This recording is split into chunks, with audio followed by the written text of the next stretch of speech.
हिवाळा आहे आणि हिवाळ्यात फळभाज्या फुलभाज्या छान येतात. त्यातलाच लिंबू हा पण हिवाळ्यात येतो आणि तसे तर 12 महिने असतो, पण हिवाळ्यातलाच तो चवीला चांगला असतो किंवा टेस्ट असते. तर मी 10 ते 12 लिंबू घेतलेले आहेत. छान असं कट करून घेतले, छान मोठे होते. त्याची लिंबूचं लोणचं घालते वेळेस त्या लिंबाची साल छोटी असावी, म्हणजे जाडसर असू नये. तर तसे लिंबू घेतलेले मी छान छोटे छोटे चिरून घेतले, त्यातले बी काढले आणि त्याला मीठ आणि हळद लावते मी. आणि एक रात्रभर भिजत ठेवायचे. फक्त मीठ लावून जरी तुम्ही भिजत ठेवलात तरी चालेल, त्याचं पाणी सुटेल. आणि ती मी रात्रभर भिजत ठेवून दुसऱ्या दिवशी सकाळी एका कपड्यात बांधलं आणि त्यातलं सर्व पाणी निघून जाऊ दिलं. म्हणजे जर तुम्हाला आंबट खूप आवडत असेल तर राहू दिलात तरी चालेल, पण मला जास्त आंबट नको होतं म्हणून मी ते बांधून ठेवले. आणि दुसऱ्या दिवशी सकाळी मी हा मसाला बनवायला घेतला आहे. मेथ्या घेतलेल्या साधारण 3 चमचे, जिरे 1 चमचा, त्यानंतर तमालपत्र घेतले 2-4 आणि ह्यातला मेन इन्ग्रेडियंट्स म्हणजे शेपू आहे. ते शेपूच्या बी आहेत त्या घेतलेल्या, लवंगा घेतलेल्या आणि दगडी फूल घेतले आणि ते फूल एक घेतले. तर छान असं गरम करायचे आणि मिक्सरच्या जारमधून हा मसाला मी वाटून घेते. बारीक असा वाटून घ्यायचा आहे, हे बघू शकता. अशा प्रकारे हे मी वाटून घेतले आणि एक साधारण 2-4 लसणाच्या गड्ड्या घेतलेल्या, त्याही मी सोलून घेतलेल्या आणि तेही वाटून घेतले. तर फोडणी टाकायचे, तेल घेतलेलं त्यातच थोडीशी मोहरी टाकली आणि जे लसूण घेतलेला तोही टाकला. थोडासा लालसर होऊ द्या म्हणजे छान चव येईल.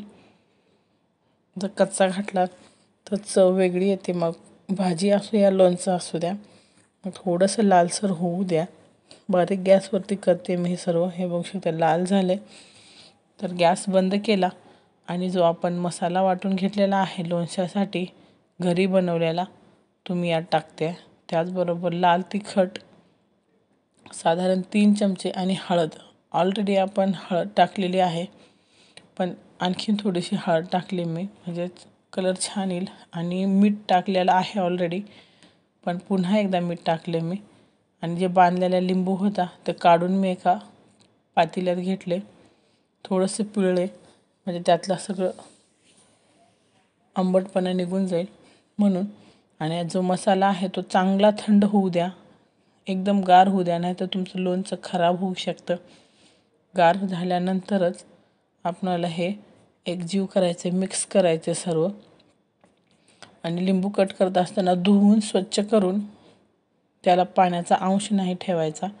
तर अंश राहिला तर लिंबूचं लोणचं खराब होऊ शकतं. साधारण हे लिंबूचं लोणचं वर्षभर टिकतं. एका काचेच्या भरणीत भरून ठेवा. प्लॅस्टिकच्या ठेवला तर त्याचा थोडासा वास येतो आणि स्टीलच्या वगैरे ठेवला तर ते डब्याचा पण खराब होतो डब्बा. त्याच्यासाठी काचेची भरणी एकदम छान असते. तेही स्वच्छ धुवून घ्या, वाळवून घ्या, उन्हाला ठेवा आणि मगच हे लिंबूचं लोणचं त्यात भरा आणि मुरायला ठेवा. म्हणजे 3-4 दिवस आपल्याला हे मुरू द्यावं लागेल. त्याच्यानंतरच हे लिंबूचं लोणचं खायला छान लागतं. तर अशा प्रकारे लिंबूचं लोणचं बनवून पहा, कसं वाटलं ते मला कमेंटमध्ये सांगा. तुम्हाला जर यावरती काही क्वेरी असतील त्याही सांगा. आणि आवडलं तर माझ्या चॅनलला लाईक, शेअर आणि सबस्क्राईब करायला विसरू नका. हे एकदम तोंडाला पाणी सुटेल असं हे लोणचं झालेलं आहे. तर पुन्हा भेटूयात एका अशाच नवीन व्हिडिओसोबत. हे मी छोटे छोटे लिंबू म्हणजे गावरान लिंबू असे घेतलेले ह्या बरणीत भरून ठेवायचे. जर तुम्हाला बाहेर फ्रीजमध्ये ठेवायचं असेल तर तिथंही ठेवू शकता, पण अगोदर तुम्हाला 4-8 दिवस बाहेर ठेवावं लागेल.